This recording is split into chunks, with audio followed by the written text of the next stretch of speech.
చిన్న పిల్లల ముందు అసలు నువ్వు కామం నీకెందుకురా, నీకెందుకు కామం అనేది నీకు అసలు ఆ సబ్జెక్ట్ నీకు అనవసరము. నువ్వు మత పెద్దవి, ఒక మతస్థుడి అంటే ఒక మాంక్ కాషాయం వేసుకున్న వాళ్ళు ఇలా ఇలా చేయరు, ఇది మాట్లాడరు, అనవసరం వీళ్ళకు. ఇదా మాట్లాడేది, ఇదా చిన్న పిల్లల ముందు బోధించేది. కాళ్ళ కింద చెప్పంటావా ఆడ మనిషిని. ఇంకొకటినండి, పిల్లలు ఆవిడకి కూడా దానికి అనాలి, ఆవిడకి కూడా 40 పైన ఉంటాయి. 3 పిల్లల్ని చంపేసి ఏదో రంకు వ్యవహారం చేద్దాం అనుకుంది, సింక్ అవ్వలేదు.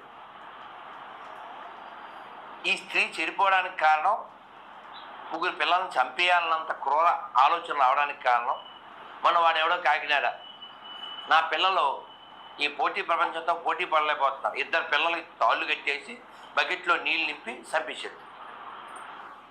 ఆవిడ ఏమన్నారు, పిల్లలు ఇంతంత పిల్లలు. ఇది ఈయన భాగవతం. ఇప్పుడు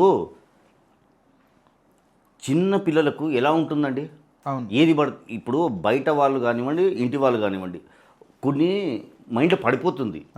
ఇతను ఏమంటున్నాడు, రంకు అనేది సింక్, ఆ రైమ్స్ అసలు 18 ఏళ్ళ బిలో 18 పిల్లల ముందు నువ్వు ఇలా మాట్లాడతావా, నువ్వు ఒక మత పెద్దవు కావు, నువ్వు మత అహంకారివి, నువ్వు అవును ఏదో అంటారు మతోన్మాదివి, అవును నువ్వు మతోన్మాదివి, నువ్వు పిల్లల ముందు ఇలాంటి మాటలా.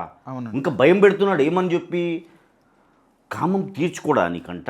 అసలు ఆ మాటలు ఏంటి సార్, అసలు కామం తీర్చుకోవడానికంట. సార్ ఫస్ట్ మీ ఛానల్ చెప్తున్నాను, ఏ ఛానల్ చెప్పాలండి. ఇప్పుడు మీరు నిజమైన క్రైస్తవులని అందరికి అర్థమవుతుంది. ఇక్కడ అతను ఏమన్నాడు, కామం తీర్చుకోవడానికంట పిల్లల్ని చంపుతారంట.